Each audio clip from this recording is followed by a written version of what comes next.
All right, good evening, everybody, and welcome to episode 2 of season 2 of Behind the Lines, where we bring the experts to you. I'm Francis O'Rourke from GameSense. Hosting with me this evening is Evan Morrison. And this week we'll be discussing a topic that should be near and dear to all firsters' hearts: scholarships and alumni programs.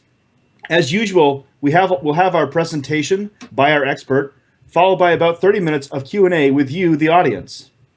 Before we hand it off to our expert, we do need to mention that the views expressed on Behind the Lines by the host and guests are those of the individual and don't necessarily represent the views of first participants. That's right. So don't forget, since we want questions from everybody out there in the community, we want to get them. You can get them to us by two ways. You can send a tweet with the hashtag FRCBTL, again, hashtag FRCBTL, or you can email them to us at btl@frcgamesense.com, or if you're watching on Twitch TV, you can type them into the chat using our chat bot. Just type the exclamation point, the letter Q, followed by your question, and the bot will automatically send it to us. With that, we're really excited to have a phenomenal expert with us today. We'll let her introduce herself. Michelle? Hi, I'm Michelle Long. I am the Alumni and Scholarships Program Manager at First Headquarters in Manchester, New Hampshire. Awesome. Cool. Yeah, we couldn't have a better expert, I think. I'll try. Alrighty, well, with that out of the way, Michelle, why don't you go ahead and show us what you've got to present to us this evening? Excellent. So we're going to talk a little bit about the First Scholarship Program, which most of us should be aware of and has been around for a while. And then we'll start to talk about some of our new alumni initiatives, including the First Internship Portal and some of our other alumni programs.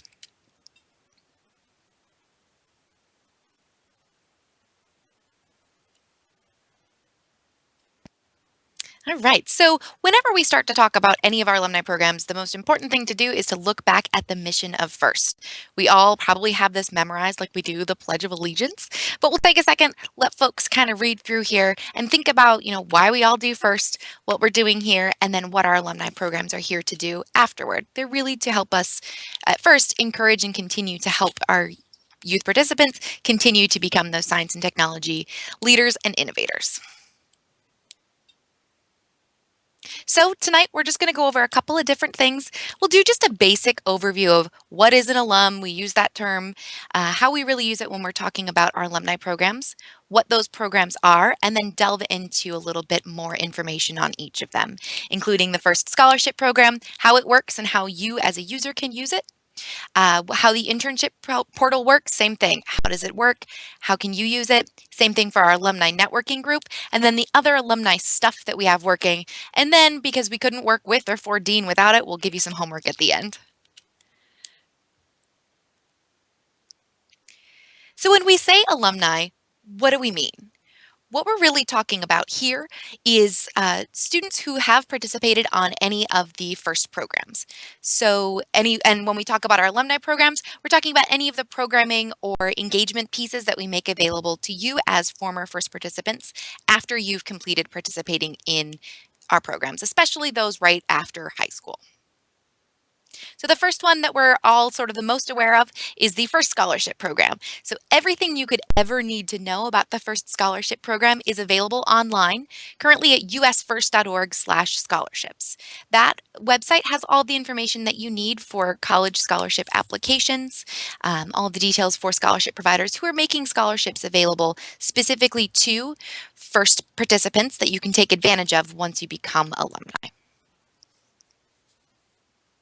So how does the scholarship program work? This is by far the question I get more than any other. So I wanted to take some time to go over it. There's a lot of words on this slide. I'm going to try not to read them all.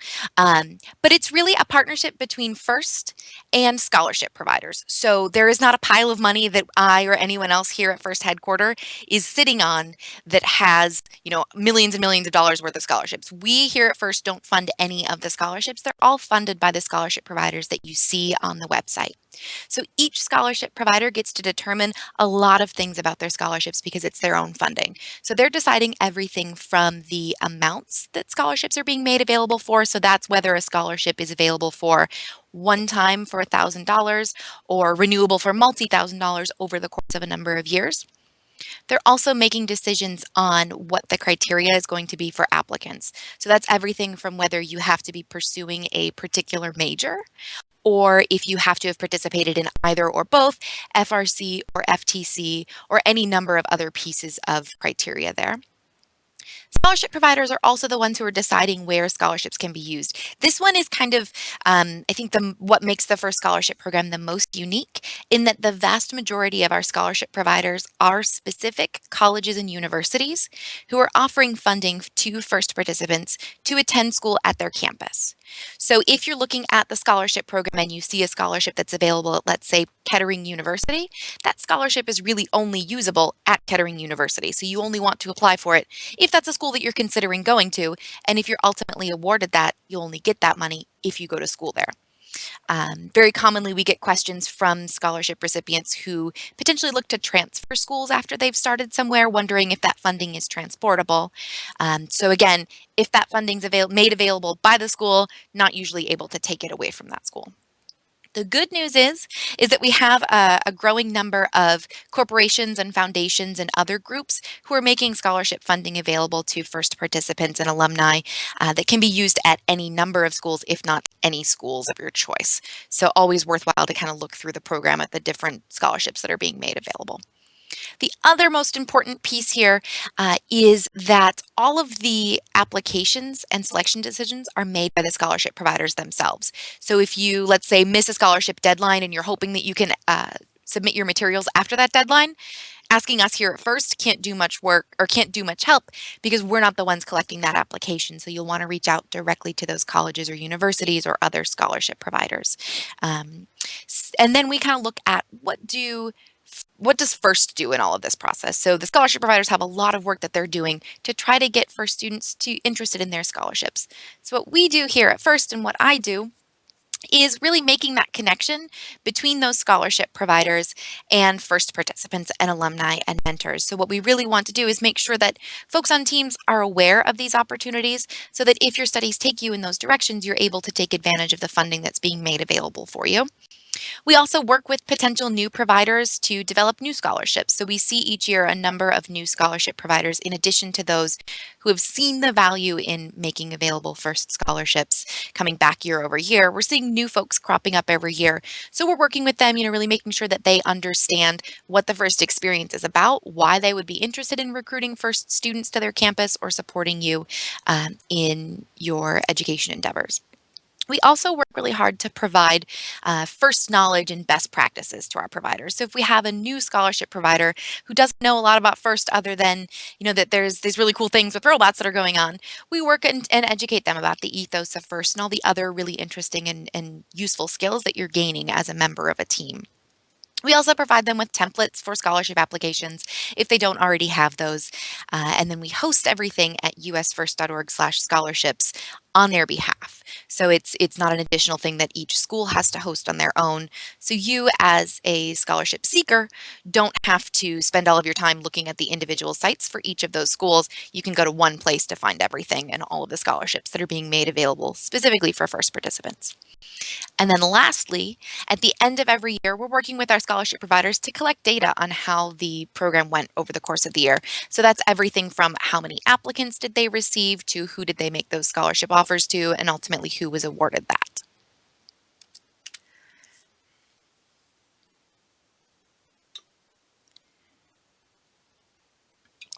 Sorry. So how does the scholarship program work? It's really simple, I promise. So first thing that you want to do is go to usfirst.org/scholarships. And then really trust me that you want to go to usfirst.org/scholarships. I promise everything you could ever need to know is going to be on that website. If for some reason something that you're looking for isn't there, definitely feel free to email me at scholarships@usfirst.org. It's a real inbox that I check all day, every day, and my colleagues are there as well. So we're there to answer any questions that you have. Though most likely we're going to direct you back to the website and help you understand how to use that. Once you're on the scholarship website, there are sort and filter functions that are available for a number of different pieces of criteria. So depending on how you're conducting your scholarship search, there's filtering functions that can help you with that. So you can sort all of the scholarships available by when they're due. So if you're not starting to look until really late in the season, we'll talk about that in a minute. If you're not starting to look until really late in the season, you can sort by scholarships that, the deadlines haven't passed yet and start to look at some of those that are available. If you're really dead set on going to school in a certain area, let's say I'm here in freezing cold New Hampshire, I would really like to go to school in Florida, I can filter scholarships by schools or scholarships that are available for students in Florida and look at them that way. Same thing by major. If I know specifically what I want to major in, I can look to see if there are any scholarships that are being made available specifically for that major. Lots of different options. All of those filtering and sorting functions are on the website there. Once you're on that website and you've seen providers that you're interested in, if you click on the name of the provider on the website, it'll take you directly to their website so you can learn a little bit more about them if you're not already familiar with them. And if you are ready to start looking at the details of the application, there's one link next to every scholarship listing that says more details. If you click on that, it will give you everything that we know about that scholarship, from deadlines to who needs to apply, to when you should apply during school, whether it's something that you can apply for in your junior year, after you've completed high school, or most likely during your senior year of high school. And then, usually on the second page there, either with a link or a direct application there, you can fill out the applications and send them straight off to the schools there. We try to make it as simple as possible. So again, if you ever have any questions that aren't answered there, you can email them to scholarships@usfirst.org. I generally hate talking for more than 5 or 10 minutes straight, so I want to give it a second here and see if any of the guys on the line here have any questions about any of that stuff that we've just covered. Ooh, okay. Yeah, put you right on the spot there, Put me on the Francis. spot. So I know you sort of. I guess I'll just pose one quick question. Yeah. So I know you mentioned that you guys collect a lot of data on this. Can you give me any? I know I don't want to put you on the spot. Can you give me any data that would blow my mind about how many people apply for scholarships or get scholarships every year through First? That's a great question. So because the data comes to us directly from each of our scholarship providers, I don't think I can safely say that we've ever had a complete data set for every single school that's providing scholarships, which isn't to say that there's anything, sort of bad about that, but we have some really cool data from individual scholarship providers. I think the most important thing that we get from that, and kind of the most interesting thing, is schools reporting their scholarship winners back to us. So if you're at usfirst.org/scholarships, there is a quick link right on the front page there that will let you see the current and previous year's scholarship winners. So if you are an applicant, you can see if your name has cropped up on that list yet, or you can go and sort of just see some of just the astounding numbers of people who are being offered these scholarships each year. Oh, cool. Yeah. So, and for those of you watching at home, I was in high school at one point. I applied for some First scholarships as well. Back when I did it 10 years ago, it was a lot more challenging. But I just looked at that website. Holy cow, is it simple? There's all sorts of filters, like she was mentioning. It looks really slick, and just like Michelle was saying, if you're in high school, if you're a junior or a senior, you got to go to that website because it's kind of free money they're looking at giving out to you guys. Exactly. And the other, the even cooler part about it, so thank you for saying the site is good already, but with the website beta that's launched, if you click anywhere on usfirst.org, you'll see sort of a big blue button. Right now, this will go out of date very quickly, as we move to, a full new website. But for the time being, here in late October in 2015, if you go to that beta site, you can start to look at some of the new innovations that we're putting into those scholarship filters. So the idea is that it will be even easier to find what you're looking for on a responsive site. So if you're on your phone, you can find that a lot easier than you can currently. So lots of cool new stuff happening with the scholarship program, in addition to First in general. Very cool. So I know maybe this is another question that you can't necessarily give a direct answer for. I've heard a lot that over the years that a lot of First scholarships end up going unfulfilled, or some number of them do. How many are we talking here? Like, is it just one or two, or should I, if I'm in school right now, should I expect that I have a good chance of being eligible for some of these awards? That's an awesome question, and I swear it wasn't rehearsed. Um, Ding. so if you go to the scholarship webpage and you start to look at what's there, the schools that crop up in your mind as the most popular, so the schools that you would presume are going to have a lot of applicants, even with the first scholarship program, are going to have a lot of applicants. The schools that maybe aren't the first ones that come to mind, or if they're scholarships, you kind of got to dig a little bit or they're really specific, those are scholarships that absolutely have some that go unclaimed each year. And that can be for a variety of reasons. Sometimes it's because they don't get enough applicants to fill them. Sometimes it's they don't have enough qualified applicants to fill them. So people who are applying for those scholarships who don't meet whatever the criteria is that's set out. And then the most common reason for, having scholarships going unused is when folks apply for those scholarships and are offered them, but they choose not to go to those schools, which is really common. And we would never expect with the way that the first scholarship program works, that there would, that would have to be, some sort of like microcosm of the universe sort of crashing together, perfect storm sort of thing, if all of those were to go used, because that means that, those exact number of people want to go to all of those exact schools. And we have schools that run the gamut who are part of the scholarship program. So it's everything from, really big and big name schools all the way to, local community schools or smaller liberal arts schools. So, keeping your options open and really looking at the scholarship program and the opportunities as early as possible when you join a first team is really going to help you to be able to take advantage of as much of those opportunities as possible. So if you're watching this now, whether as a mentor on a team or a kid on a team, what we, ideally, someone who's, first year in high school is starting to familiarize themselves with the scholarship program now, starting to figure out how it works, learn what kind of schools are there, seeing the schools who've cropped up year over year, um, and starting to plan their college search, quite honestly, based on who has the best first scholarships and the best programs that you're looking for. The other important thing is to really pay attention to the deadline. So we have the vast majority of our scholarships require that you apply during your senior year of high school. And if folks are waiting until like the cool kickoff video where we have information about the scholarship program to start to look at things, you've already missed like half of the deadline. So we really want to make sure that anyone who's watching right now is like, when we're done, going directly to that website, looking around. I hope to wake Yeah. up tomorrow to 1,000 new emails with questions that I can read back to the website. As a former student and someone who's applied to scholarships, I definitely was somebody who had my mom drive my scholarship application to the school in question. Awesome. Don't be that guy because my mom was very angry. So I had someone drive a scholarship application to us here at first, and I didn't know what to do other than like, okay, I'll try to figure out and help you with this. So I will put a stamp on it for you. right. Well, I just want to echo something that Michelle said in terms of going and looking now. I know there's a scholarship out there that Gates Belt has given a couple of years now for just to students who put a belt on their robot and then do an application describing what they did with it. And I know when I was on Skunkworks the past couple of years, we, as a design team, would intentionally put a belt somewhere on the robot, even if it wasn't. Nice. I mean, one year it was like literally a potentiometer power transfer, right? Like it was just to hook up a sensor, but that allowed our kids to be able to apply for this scholarship. And so if you're a student, make sure to look at these, talk to your mentors, let them know that there are certain scholarships for these kind of things where if you do something cool with your robot, you get to apply for these scholarships. And if you're a mentor, make sure to look at them and see what kinds of things you can talk to your students about and encourage them to do. Because Exactly. a lot of those will go unused just because they're not eligible. Students aren't eligible because they didn't plan ahead.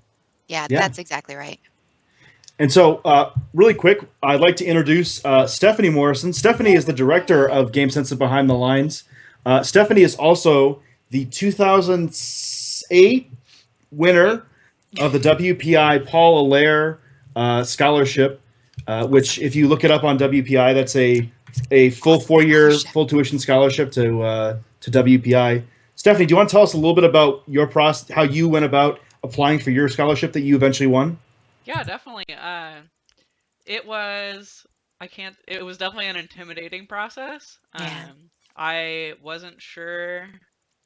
WPI is a pretty popular school, and so I kind of applied to it thinking, oh, they'll never pick me. Like, there's lots of people applying for this, I'm sure, since WPI is a big sponsor of First.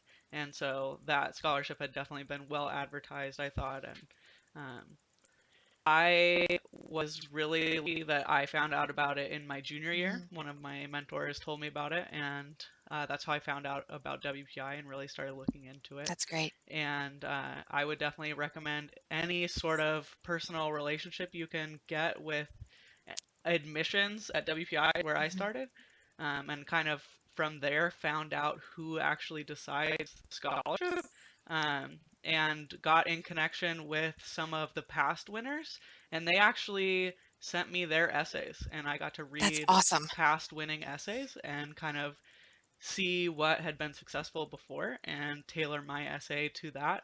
And I know that that helped me.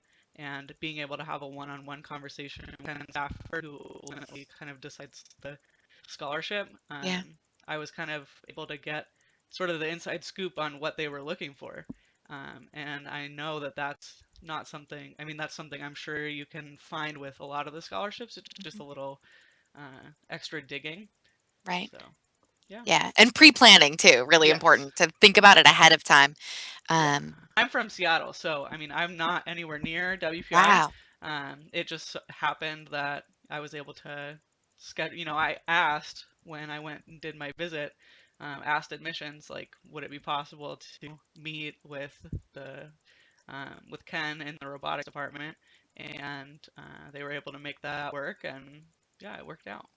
That's Yeah. so smart. And that's, I think, that like the ability to do stuff like that, to really think outside of the box of just completing an application and sending it in, is really like the kind of cool skills that you learn in First that you don't necessarily learn in other ways. But to see a problem and not just say, the way to tackle this is to send my application and then wait, for 6 months, but to really say, what are the really ways that I can look at solving this problem in the best way possible? So that's really awesome stuff. Thanks for sharing. Yeah, yeah, it's definitely. I mean, it was just a one-page essay, but Mhm. it's you can definitely put a little more effort into it, and I think that really shows and can give you the extra edge.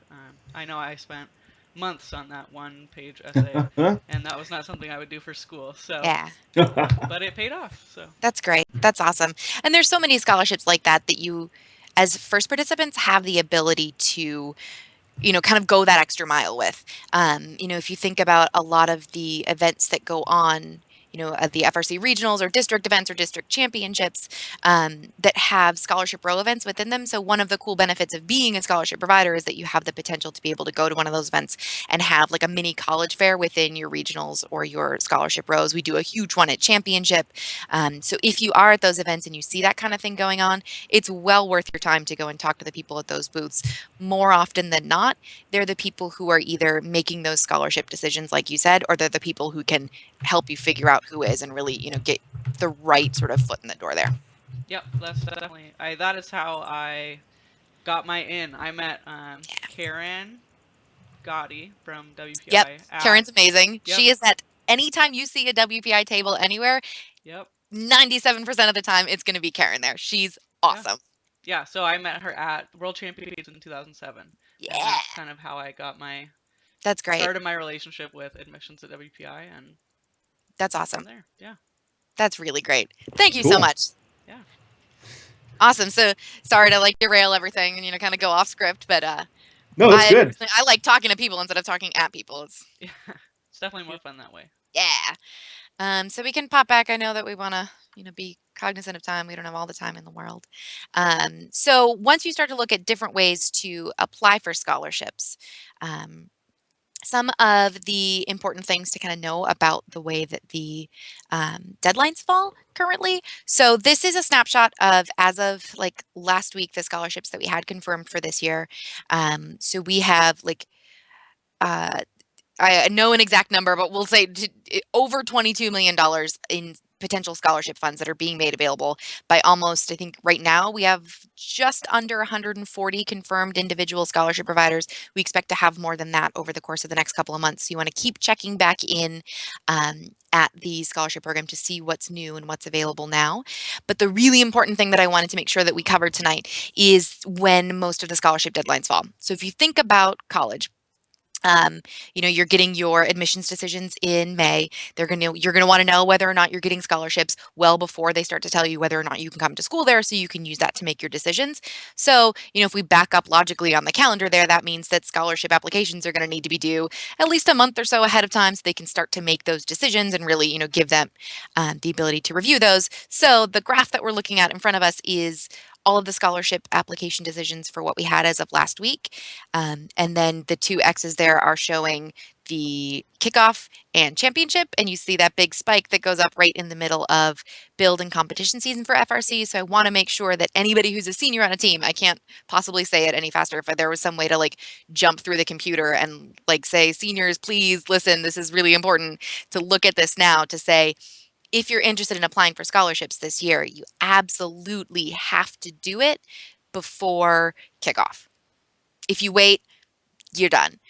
Because unless you have this magic amount of time where you can, get through build season in addition to going to school full time and start to do scholarship applications and college applications, don't put that pressure on yourself if you don't have to. So start to look now. Is that reinforced strongly enough? Do we feel like getting the message across? Awesome. Oh yeah. Oh yeah. All right, so let's talk a little bit about the Internship Portal pilot. There's lots of P's there. So last year, for the first time, we piloted an internship portal on the FIRST website. So it's at usfirst.org/internships right now.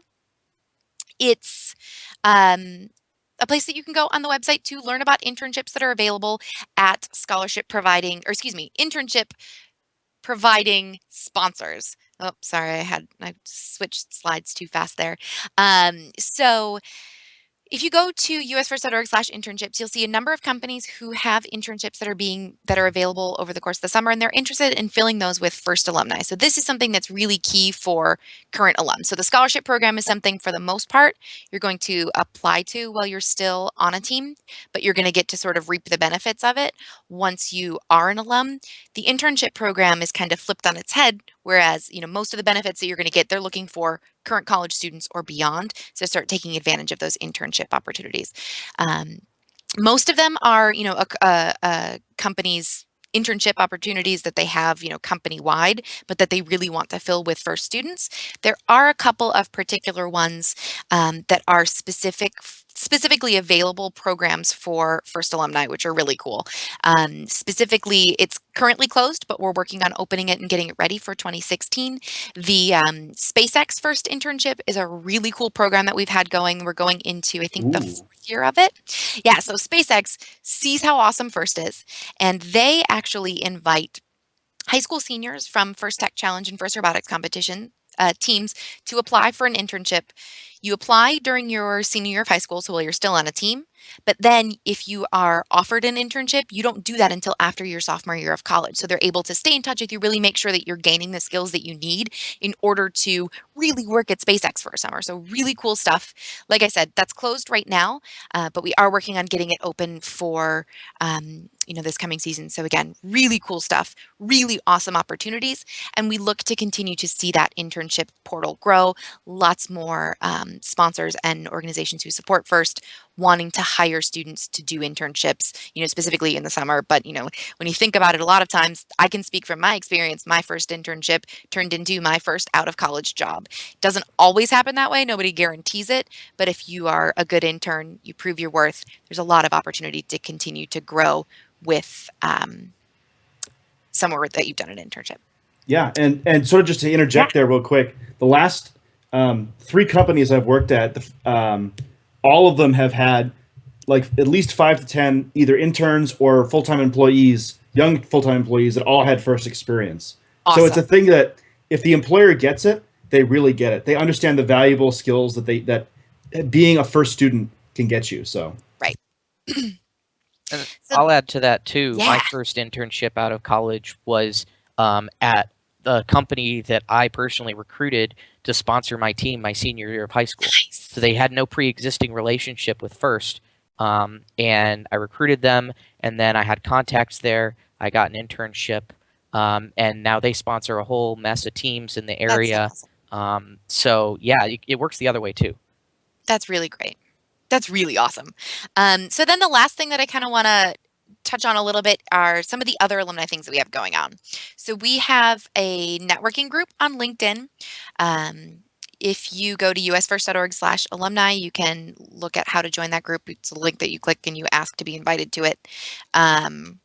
It's really easy. We do have a quick survey. I know that whenever anybody says quick survey, especially when we were like here at first, that usually means like quick. That's only going to take you, 35 hours. But I promise this one is really, really quick. Really. It asks like, who are you? What did you do with first? Cool. So it's just really kind of a quick check to see, whether you are actually a first alum. We're not going to go back and check through backlog records. We're going to, trust that you're being honest in that information, but we're trying to collect a little bit of that. So usfirst.org/alumni will take you directly to that networking group. It's on LinkedIn right now. So if you don't have a LinkedIn account, we do have some resources available on that website on like how to quickly put one together and start to, use LinkedIn. We chose LinkedIn as the place to start a group like this because we really want it to be focused on, what do you do after high school? So during college, and then as you start to transition into your career. So we want to keep it, kind of social, but also kind of professionally focused. So it's a great place to meet alum from all around the country, all around the world even, connect with one another, talk about that shared experience, and then, start to share information, whether that's job opportunities that you're aware of that are at your company if you're already if you're already in the workforce, if it's, hey, there's this cool thing going on our college campus. Do you want to come and join it? Lots of really interesting, cool stuff. And then we're working from sort of a first headquarters standpoint to make it really kind of fun and interesting to join.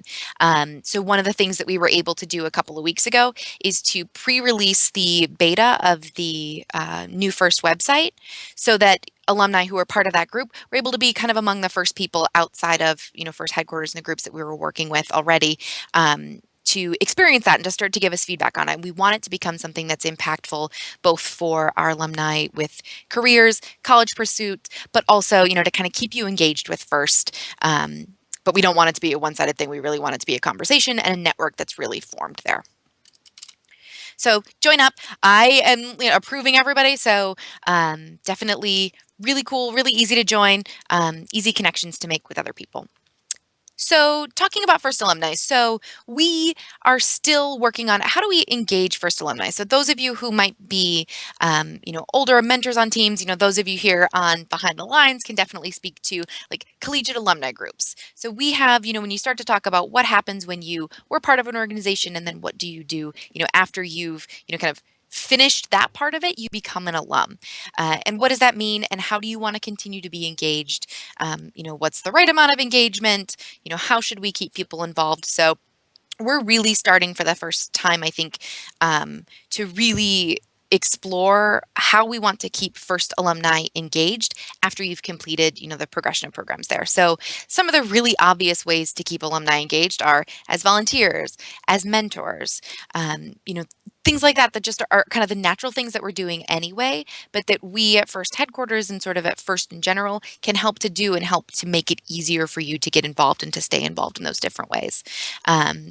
So lots of new kind of initiatives that you'll start to see rolling out in the next, couple weeks, months, years kind of stuff. Some of the cool stuff that we already have available, some of the information that we have are kind of this cool First alumni sort of makeup chart that we've gotten from some of our scholarship providers.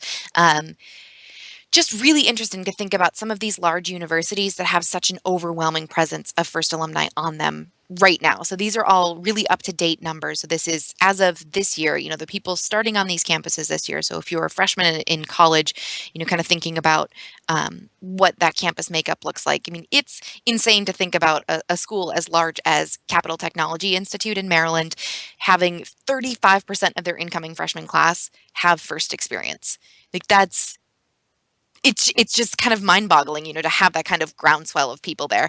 And not to be discredited, there are the 10% of people at the Milwaukee School of Engineering and at MIT. Like if you think about the select number of people that those kinds of schools are admitting every year, and that a full, almost 10% of those have First experience, really kind of speaks to just how important this experience is, and kind of, can validate some of the things that you guys have done, kind of pat yourself on the back for like getting in and doing this first thing, because clearly, really important, schools and universities are recognizing that it's an important thing and it's a valuable thing to be a part of.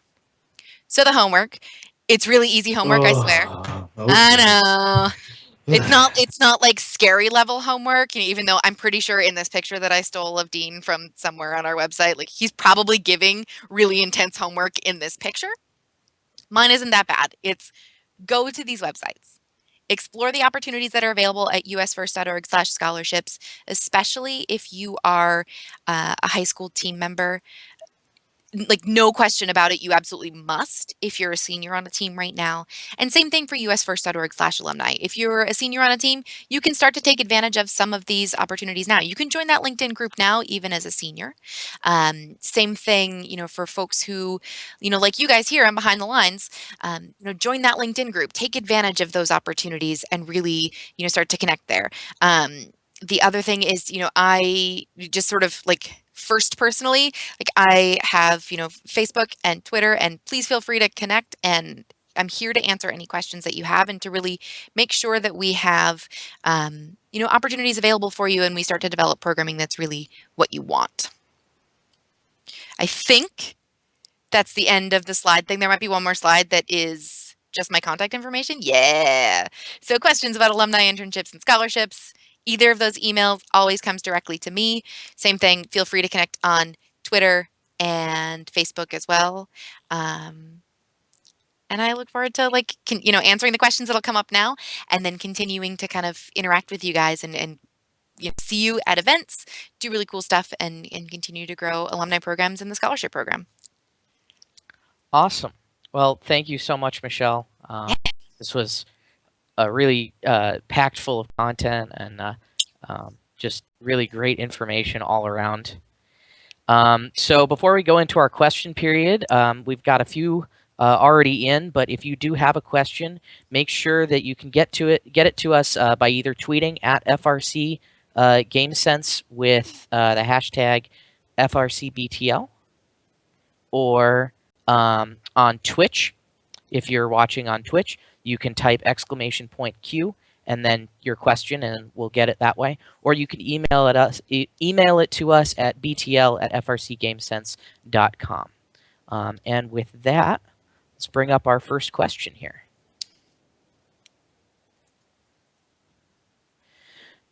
Can you please tell me about how many non-engineering internships are available? Ooh, that's a great question. You know what? I can go to usfirst.org/internships and find out. Hey. No, that's honestly what I'm going to do, as I'm going to stall a little bit of time here as I try to answer that. I know, sort of anecdotally, a lot of the companies who are posting internships are looking for interns from a variety of different areas. So a lot of times they're looking for very STEM focused interns, but not always. So there are a number of companies who are looking for computer science interns, a couple of them who are really interested in recruiting business or marketing interns as well.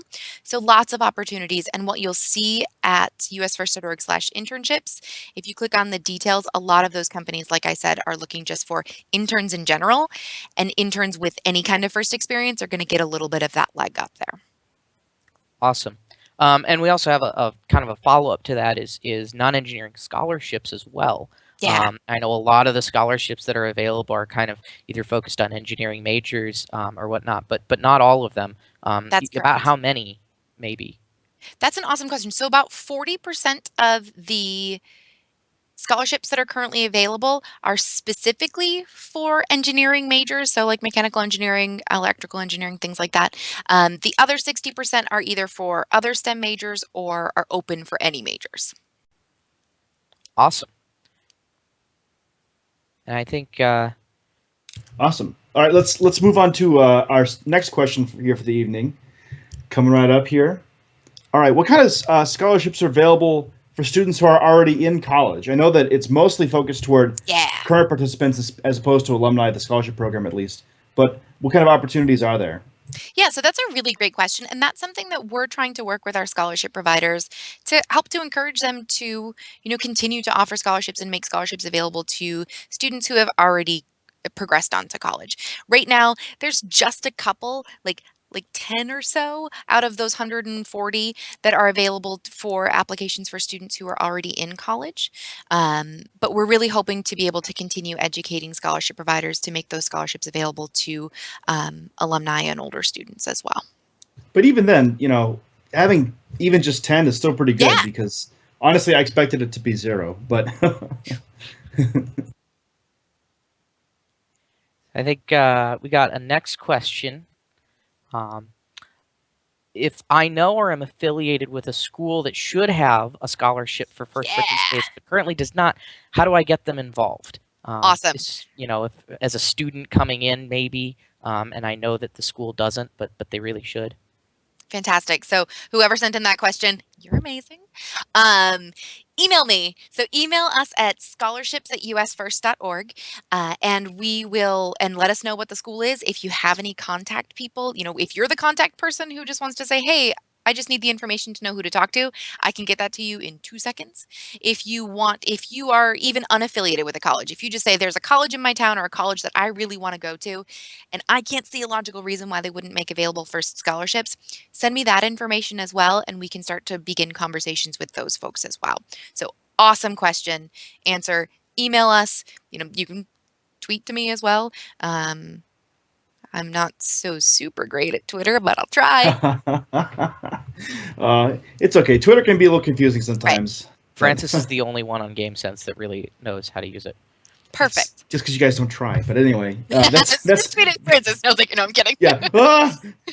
I'll try my best. I'll try my best. Email us at scholarships@usfirst.org. We'll make Yeah. sure to answer any questions that you have and start to make connections with schools there. And don't be skittish about it too, because a lot of schools have the ability to give out a scholarship pretty reasonably. It's not like it's a huge deal for them to give away $5,000 a year for a lot of schools. So don't be afraid if you know somebody. Right. All right, we're going to move on to another question here. We got a question coming up here. What should teams be doing to get information on their alumni? I know that my team's been around for a long time, and a lot of folks have kind of drifted away as time has gone on. But so what should we do to get those people involved and bring them back into our circle, sort of? That's a great question. So the way that we're kind of thinking about that sort of stuff from First Headquarters is probably the best way to think about it from a team perspective too, especially with teams like yours, Francis, who have been around for a long time and maybe have some folks that they've already lost track of, is to put a plan in place now for the people who are on your team today. So, how do we want to stay in touch with each other, for the next couple of years after we, move on to college and then thereafter. And then to start to move back, more likely than not, you'll be able to find, one person from 3 years ago who knows 2 more people, who knows 6 more people, and start to collect information and stay in contact with people that way.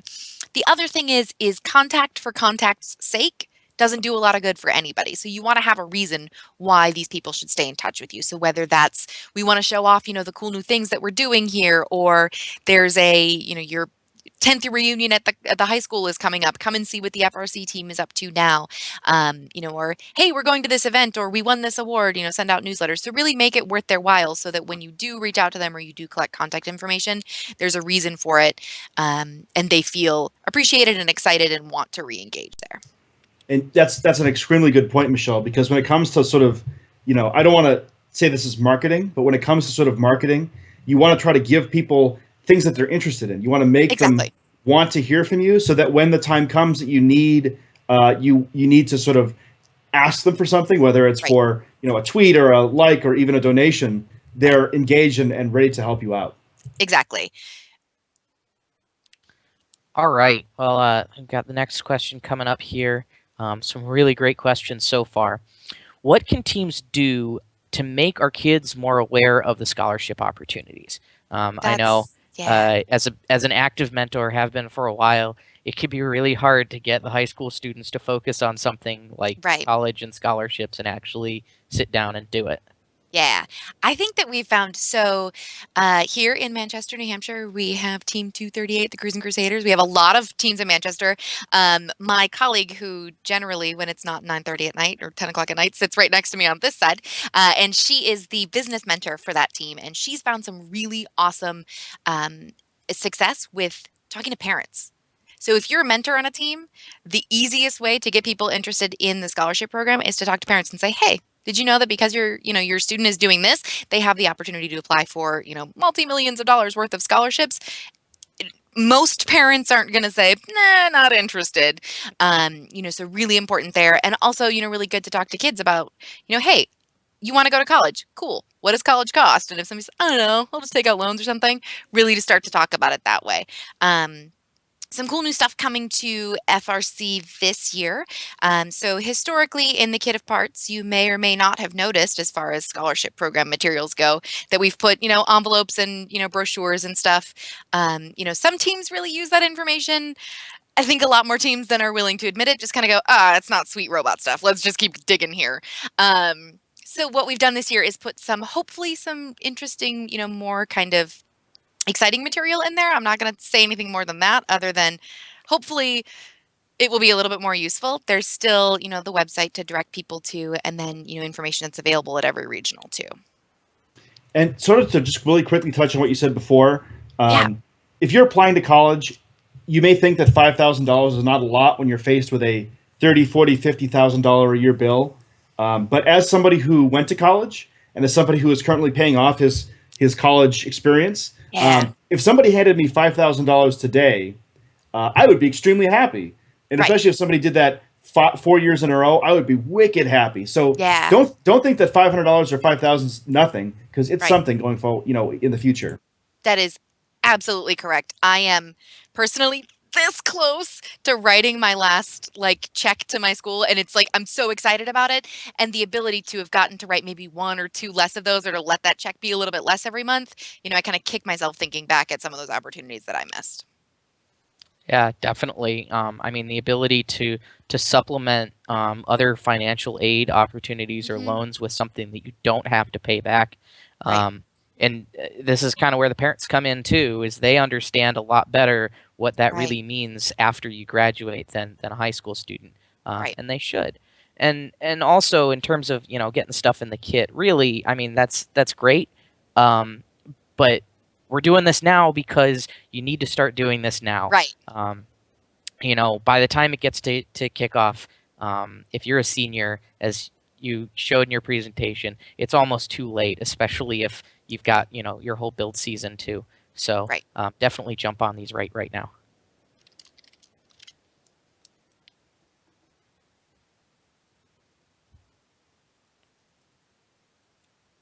Okay, next question coming up here is, I'm a first alumnus. I don't have time to mentor or volunteer. What are some ways that I can stay involved? That's an awesome question. So if you think about what people have to offer at any stage of their life. So a lot of times it comes down to, if you think about any kind of organization you can get involved in, most people either want time or they want money.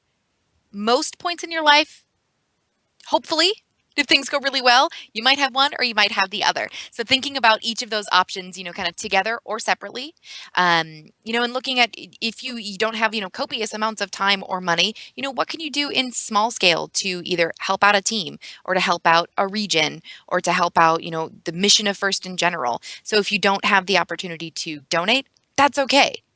You can volunteer. If you don't have the time to volunteer, that's okay. You can be an advocate. So if you think about things like, I was on a first team, and I personally, I should tell you guys this.